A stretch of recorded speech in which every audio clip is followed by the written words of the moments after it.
참, 바닷가 해변에서 예배 드리는 건 참 기억이 안 날 정도로 너무 오래간만인 것 같습니다. 예수님이 자주 그 해변에서 하나님의 말씀을 많은 사람들에게 또 제자들에게 선포한 것을 볼 수가 있습니다. 오늘은 특별히 지난월 보다가 내일 기도력에 보니까 성령 하나님이라 나오면서 성령은 과연 능력인가 인격체인가 하면서 결국은 여기서 뭐라고 하냐면 인격체 성령 하나님으로 지금 얘기하는 걸 보는데 여기 보면서 너무 애매모호하게 그냥 뜻을 맺는 겁니다. 내가 읽어드리겠습니다. 지난해 나온 그대로 내가 아버지께 구하겠으니 그가 또 다른 보혜사를 너희에게 주사 영원토록 너희와 함께 있게 하시리니 저는 진리의 영이라. 여기 사람들은 어디다 초점을 맞추냐면 그가 또 다른 보혜사를 너희에게 주사 있습니다. 근데 끝머리 뭐라 했어? 끝은 저는 진리의 영이라고 했습니다. 이 다른 보혜사가 결국은 영입니다. 이 영. 그리고 여기 삼위일체 중 하나님 중 가장 많이 오해받는 존재가 있다면 바로 성령일 것이다. 성령을 인격체가 아닌 하나님의 능력으로 오해하는 경우가 많다. 그런데 성경을 보면 성령은 영원하신 삼위일체 하나님 중 한 분 곧 제3위로 심을 쉽게 알 수 있다. 아나니아가 거짓말했을 때 성령에게 거짓말하는 것이 사람에게 거짓말하는 것이 아니고 또 뭐라 했어요? 끝에 보면 하나님께라고 했습니다. 하나님께 한 것이라고 했어요. 그러면 우리가 성경책 찾아보겠습니다. 사도행전 5장 9절 보세요. 거긴 또 뭐라 했나? 삽비라에게 또 한 말이거든요. 성경 한번 찾아보세요. 여기는 기록이 안 됐습니다. 사도행전 5장 9절.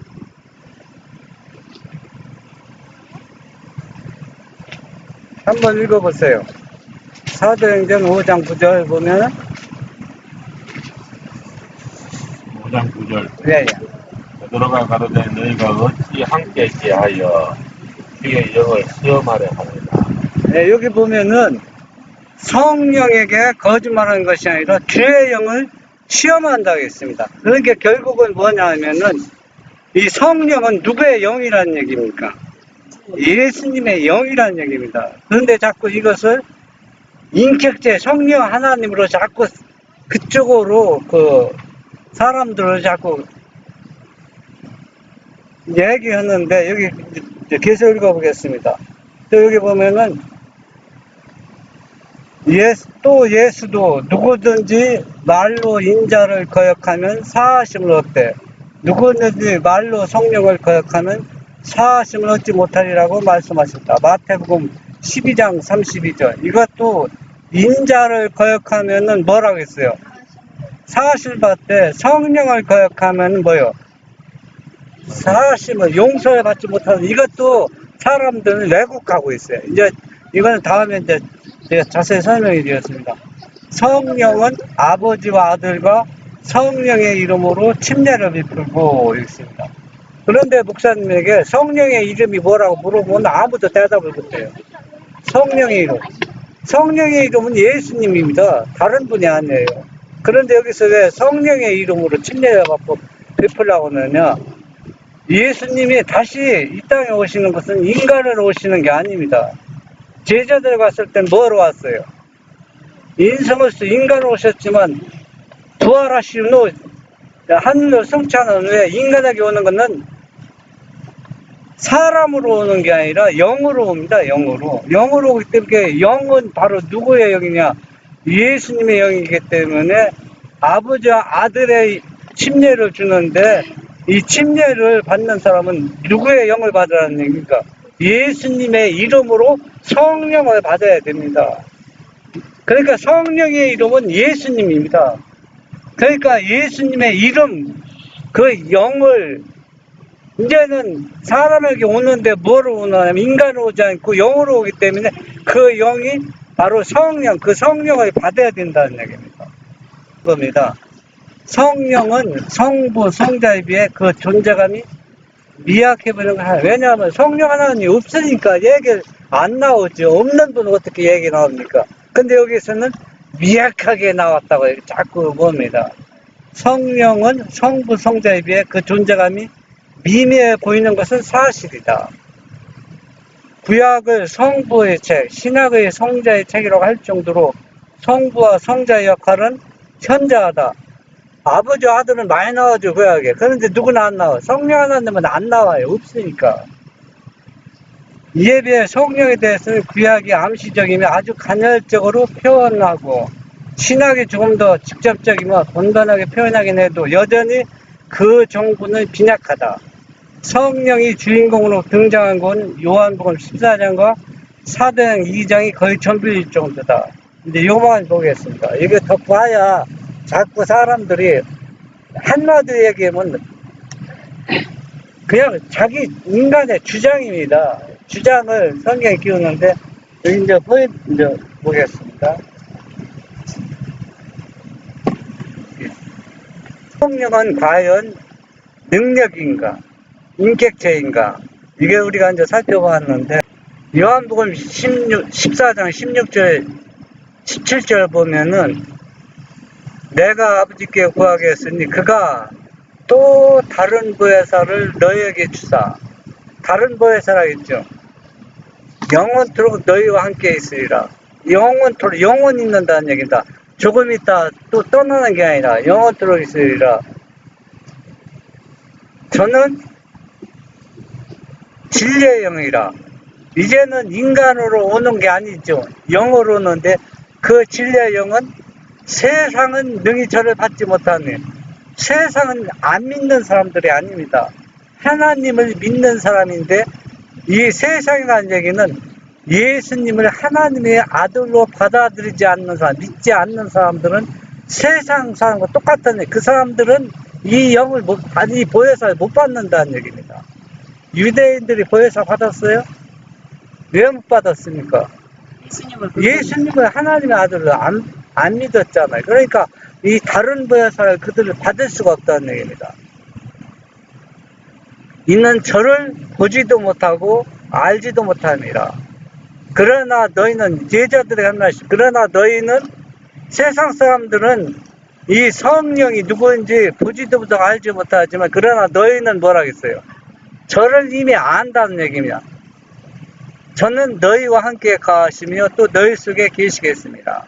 그러니까 이 제자들은 3년 동안 예수님과 함께 했기 때문에 이 예수님이 함께한 이분이 바로 다른 보혜사 진리의 영 성령으로 제자들에게 오니까 이 제자는 이미 알고 있다는 얘기입니다. 그러나 세상 사람들은 믿지 않는 사람들은 이것을 부인한 사람들은 알 수가 없다는 얘기입니다. 그러면서 주장을 뭐냐? 다른 보혜사는 성령 하나님인데 삼위일체 중 한 분이라고 그렇게 주장하고 있다는 얘기입니다.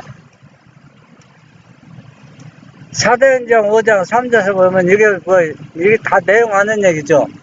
베드로가 가로되 아나니아야 어찌하여 사단이 네 마음에 가득하여 네가 성령을 속이고 땅값 얼마를 감췄느냐.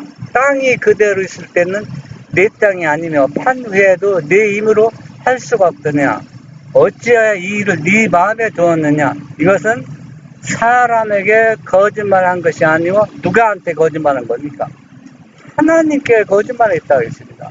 그러니까 결국은 성령을 속이는 것은 누구를 속이는 거예요? 하나님을 속이라니 같은 존재라는 얘기입니다. 예, 마태복음 12장 32절에 보면 또 누구든지 말로 인자를 거역하면 사심을 얻되 누구든지 말로 성령을 거역하면 이 세상과 오는 세상에도 사심을 얻지 못하리라. 이 말이 무슨 말인지 우리가 이제 살펴보겠습니다. 단호하고 결정적으로 진리를 거절하고 그리스도는 유한한 인간들과 싸우고 있지 않았고 정사와 권세들과 공중에 있는 악한 영들과 상대에 싸우고 있다. 예수님이 인간으로 이 땅에 오셨을 때 사람과 싸운 게 아니라 사람 마음에 누구의 영이 존재하고 있어요. 마귀의 영이 그 마귀의 존재가 싸우고 있다는 얘기입니다.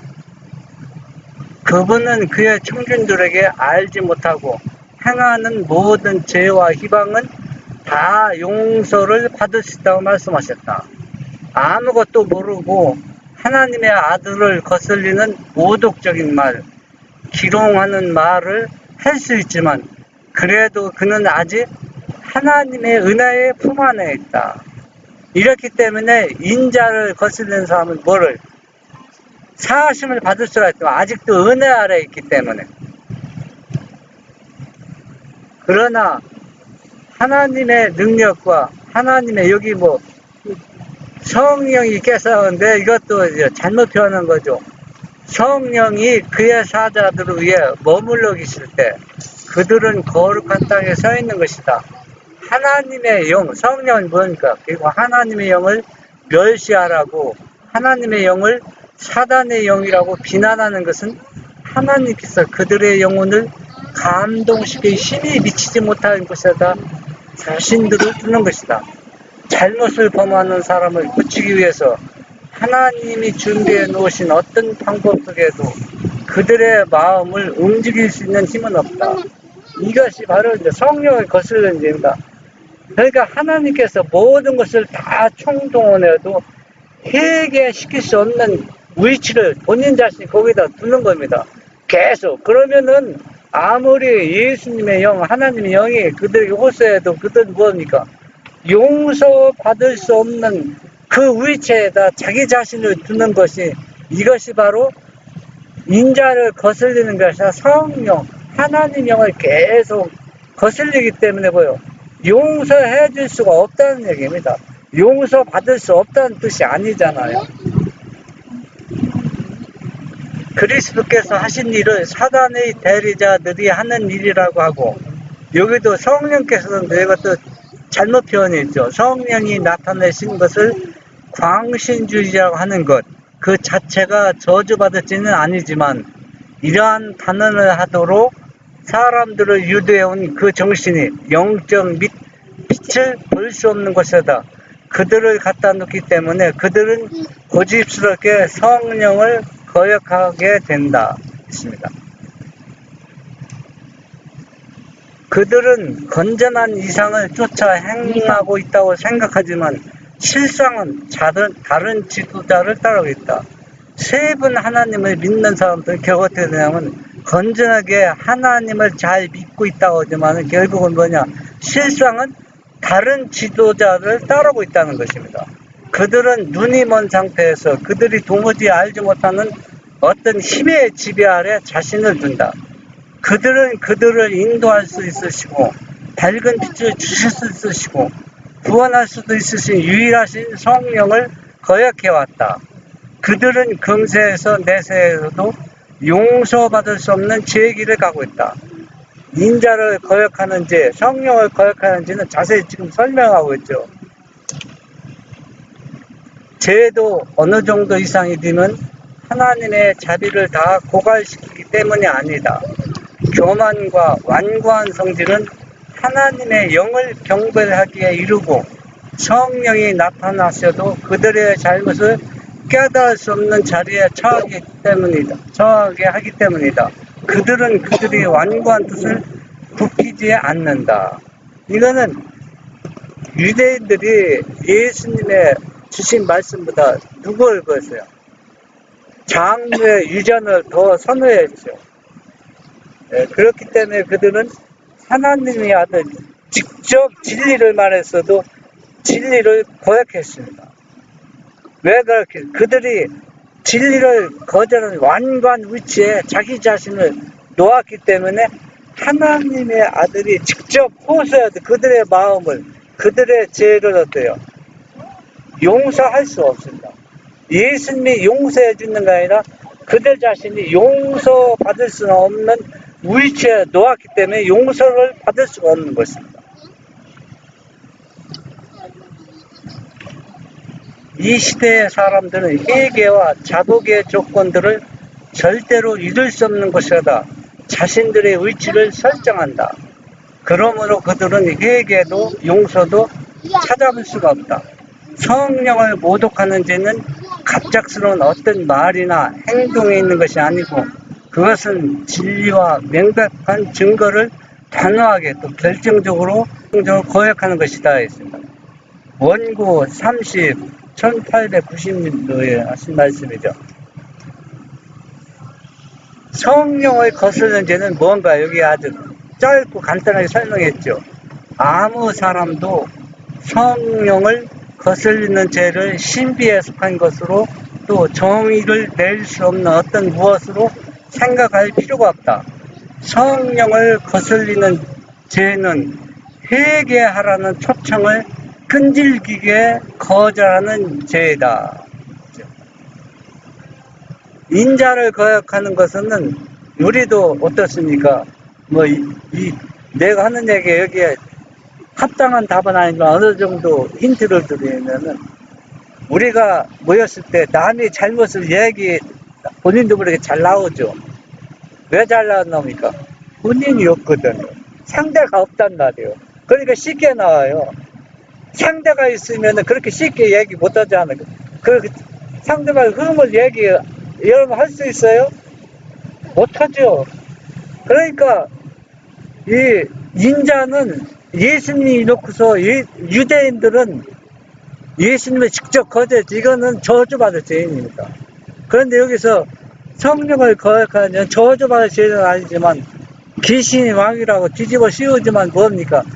회개할 가능성이 있기 때문에 계속 성령 하나님의 영이 자꾸 역사하는 겁니다.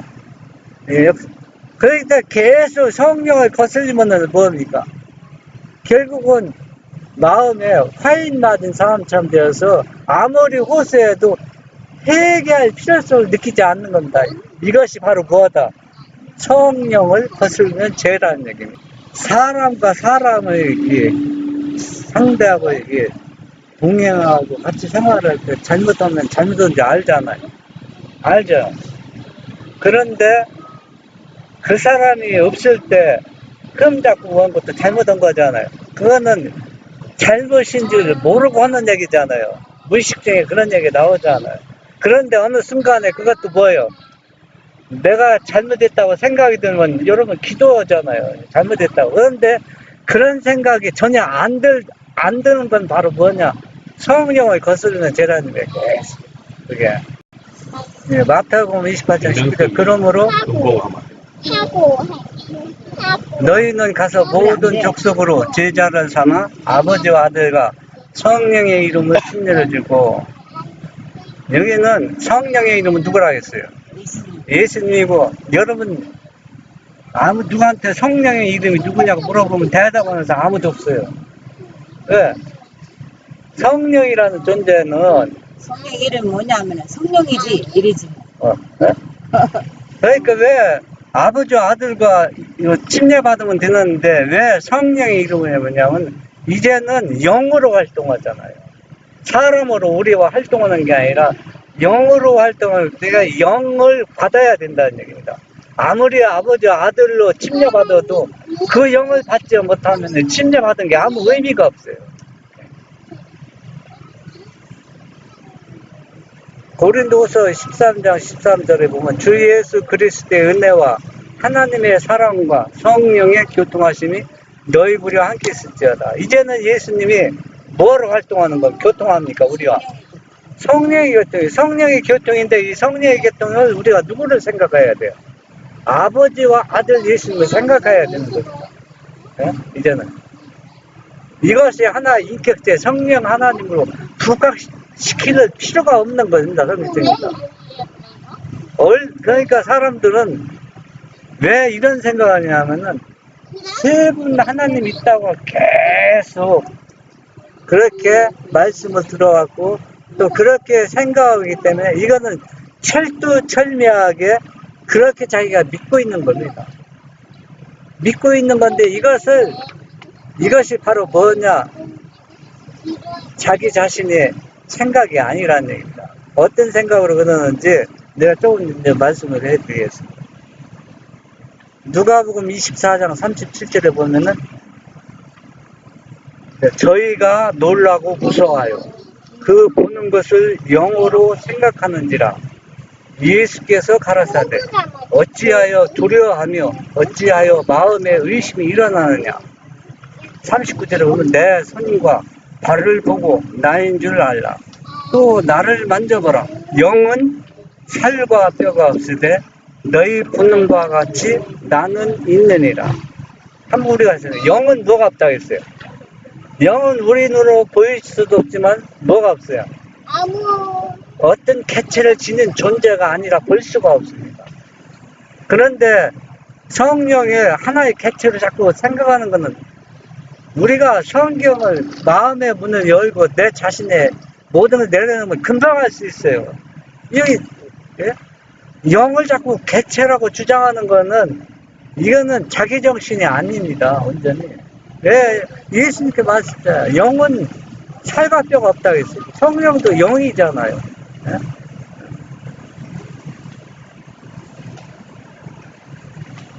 사도행전 2장 16절 18절에 보면 이는 곧 선지자 요엘로 말씀하신 것이 이르렀으되 17절에 보면 하나님이 가라사대 말세에 내가 내 영을 모든 육체에게 누굽니까?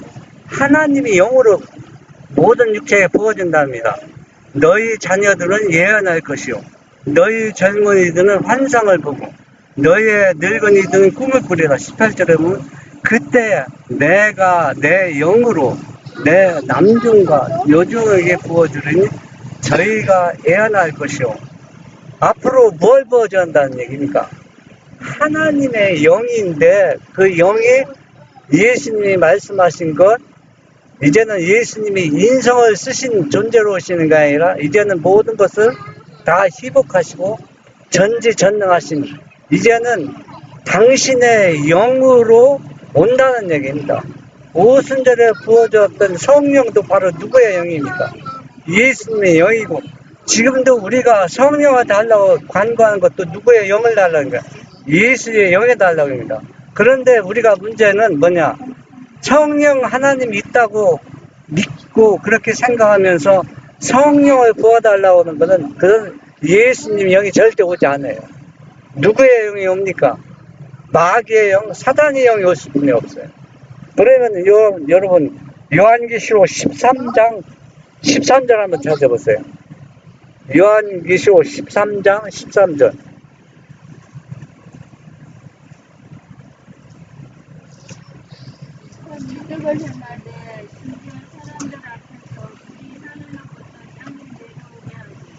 예, 여기 보면은 사단이 어떤 이적을 행하냐면은 하늘에서 뭐가 내려온다고 했어요? 불이 내려오게 한다고 했습니다. 사람들 여기서 다 속고 있어요.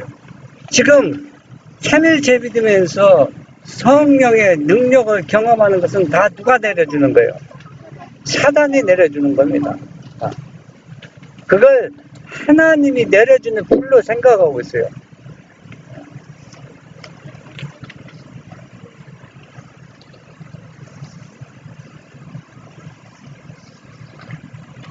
요한복음 20장 22절을 보면 이 말씀을 하시고 저희를 향하사 숨을 내쉬며 가라사대 성령을 받으라. 이 말씀은 어떤 말씀을 하시고 어떤 말씀을 하시고 이 말씀 하신 거예요? 이 말씀을 하시고 저희를 향하사 숨을 내쉬며 가라사대 뭘 받으라? 성령을 받으라. 개체가 있다면 예수님이 이렇게 하실 수 있어요? 숨을 내쉬면서 금방 성령을 받으라. 자기의 영으로. 이 얘기는 바로 예수님이 무덤에서 3일 만에 부활하시고 그 마가의 다락방 있잖아요. 거기에서 제자들이 함심에서 연합해서 기도하고 그랬을 때 그 엠마오로 가는 두 제자가 있었죠. 한 제자는 이름은 글르바바입니다. 글르바바라고 하나는 이름이 밝혀지지 않는데 부부인지 모르겠습니다. 성경에 안 나왔기 때문에. 이 부부가 가는 도중에 누구를 만났어요? 이 부활한 예수님을 만났는 처음에 몰랐죠. 목적지에 집에 거의 다 달아서 이분이 바로 부활하신 예수님인 줄 알고 이들이 너무 기뻐서 다시 그 밤에 다시 어디로 예루살렘으로 옵니다. 거리는 약 12km 정도 돼요. 12km면은 이들이 뭐 한 몇 시간 정도 걸릴 거예요. 예? 12km 가자면 예? 뭐 금방 가는 길은 아니잖아요. 근데 이들은 너무 기쁘고 좋아서 이 기쁜 소식을 전해주기 위해서 지금 예루살렘 오는데 이들이 가다가 넘어지고 일어나고 넘어지고 일어나고 그러면서 이들이 막 빨리 가고 있으면 뭐 달려가기도 하고 뭐 빨리 걷기도 하고 하면서 갔겠죠. 그러면서 이때 이 글루바가 두 제자가 그 문 열어줘서 거기 다락방에 문 열고 들어갈 때 예수님도 살짝 따라 들어가셨습니다. 그러면서 예수님 뭐라 했냐면 너희는 평강할지어다 이 말씀을 하고 너희는 평강할지어다 하시면서 그러면서 저희를 향하사 숨을 내쉬며 하는데 성령을 받으라 하셨습니다. 이렇게 자세히 설명이 되어 있는데도 자꾸 사람들은 초점을 어디다 맞추냐면은 세 분 중 하나님, 성령 하나님이 분명히 있다고 믿고 있어요. 믿고 있으면 계속 그 믿음이 갑니다. 왜냐하면 그게 누가 역사하기 때문에? 사단이 영이 역사하기 때문에 그렇습니다. 네.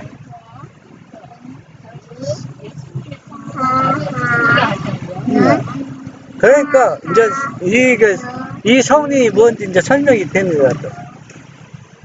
시대의 소망 805쪽에 보면은 이 말씀을 하시고 저희를 향하사 힘을 내시며 가라사대 성령을 받으라. 너희가 내 죄든지 사하면 사하질 거야. 뭘 받으면? 성령을 받으면 내 죄든지 그대로 두면 그대로 있으라 하시니라. 죄는 누구의 대권이라 했어요? 용서하고 뭐하는 거는? 네, 하나님의 대권이라 했죠. 네. 아직도 그리스도께서 영광을 받으시지 않았으므로 성령은 아직도 충만히 나타나지 않았다. 그리스도께서 성천하신 후에까지도 성령의 더욱 풍성한 부으심이 나타나지 않았다.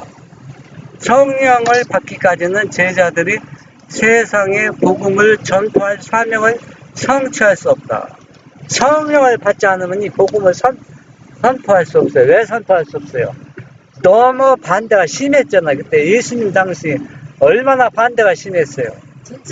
진짜 우리가 이걸 전하려면 진짜 능력 안 받으면 못 전해요. 오늘날도 이걸 쳐부시기 위해서 세 분 하나님 아니고 두 분 있다고 이 기별을 이 진리에 선포하는 데는 제자들이 성령을 받지 않으면 선포할 수가 없어요. 그와 같이 우리도 이 성령을 받지 않으면 이 진리를 선포할 수가 없어요. 얼마나 사람들이 완강하게 거절하고 반대하는지 말도 못합니다.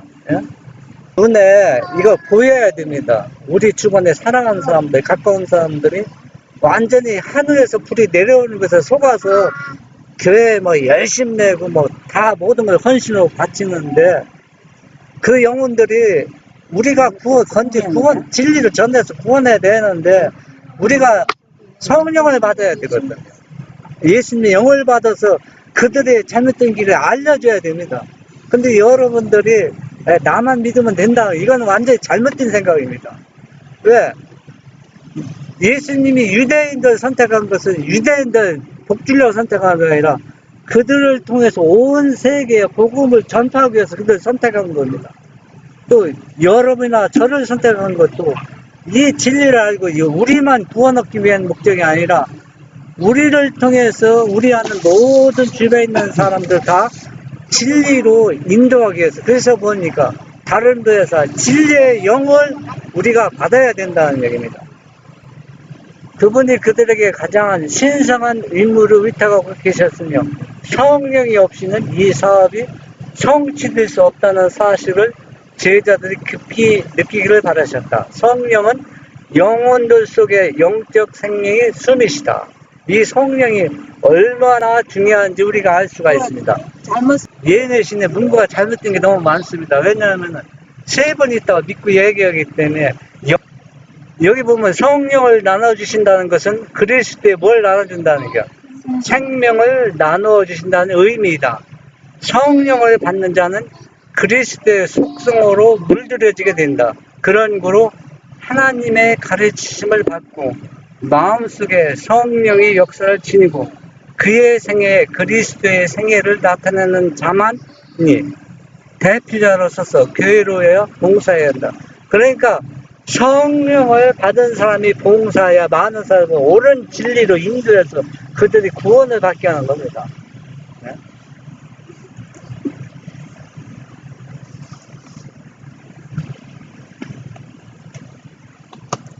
그리스도께서는 너희가 내 죄든지 사하면 사여질 것이요 네 죄든지 그대로 두면 그대로 있으리라고 말씀하셨다. 이 말씀은 그리스도께서 누구에든지 다른 사람을 판단할 자유를 주셨다는 뜻이 아니다. 산상설교에서 그분은 그렇게 하는 것을 금하셨다. 그 일은 누구께 속한 것이요? 하나님께 속한 것이다. 그러면 우리가 이 말씀을 이해해 볼 것은 성령이 하나의 객체로 성령 하나님이 있다고 존재하면은 성령도 뭐를 할 수 있다고 했어요? 죄를 사할 수 있다고 했죠. 그런데 성령이 그러면 이 성령은 마귀거든요. 마귀도 죄를 사할 수 있다는 얘기는 얼마나 엄청난 지금 죄를 범하고 있어요. 이 대권 누구만 있다고 했어요? 하나님만 있는데 다른 하늘에서 불이 내려오는 다른 성령 하나님이 이 일을 하고 대권이 있다고 생각하는 것은 엄청난 우를 범하고 있는 겁니다. 이렇게 우를 범하면서 최선을 다해서 내가 하나님을 경배하고 섬긴다고 얘기하는 거는 우리가 한번 생각해 봐야 되겠습니다. 이 말씀을 이제 다른 각도로 제가 이제 얘기한다거든. 그래서 우리는 과연 성령은 선물, 하나님의 능력인가? 과연 하나님처럼 객체를 가지고 있는 인격체, 성령 하나님인가? 판단은 여러분들이 하는 겁니다. 판단은. 선택은. 네, 그렇지만은 하나님께서 충분한 증거를 주셨어요. 충분한 증거를 주셨기 때문에 내가 진리를 사랑하고 진리를 원하면은 진리의 영, 다른 부에서 그 영이 여러분들을 진리의 길로 계속 인도할 것이고 또 유대인들처럼 하나님 아들 메시아를 거절하고 다른 메시아를 원하면은 누구의 불, 마귀의 불, 마귀가 영이 역사할 것입니다. 많은 그 증거, 제가 처음에는 어떻게 생각했냐면 증거를 확보하기 위해서 파이프인에 줘서 1930년 전에 그 한국판 그걸 구하기로 원했고 성경도 아주 옛날 성경을 원했는데 지금 와서 하면 그것도 다 어리석은 생각이었다. 구할 필요가 없어요. 그런 거 필요가 없습니다. 왜냐하면 요한복음 전장을 봐도 요한복음 14장만 봐도 다 하고요. 충분한 증거 충분합니다. 받을 사람이 없어요. 도마도 야정 회개하고 다 예수님을 받아들였잖아요. 그런데 도마 같은 사람은 왜 구원받을 수가 없어요? 그렇잖아요. 그러니까 예수님의 육성으로 우리는 들 수가 없다는 얘기입니다. 너희가 도마 같은 사람이라면은 오늘날 아무리 증언이나 성경을 들어도 불신한다는 얘기입니다. 그래서 우리는 여러분들에게 이 진리의 빛을 주셨는데 이 빛을 우리가 얼마나 활용하고 감사하면서 이것을 순종하느냐 그 여야에 따라서 우리가 뭘 받을 수 있어요?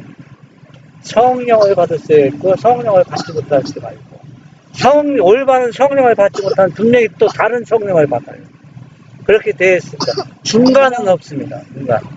그래서 여기 계신 여러분 모두는 다 예수님이 약속하신 다른 보혜사 예수님의 그 성령을 모두 받으시는 분이 되기를 바라고 또 그렇게 믿고 제가 말씀을 드리겠습니다.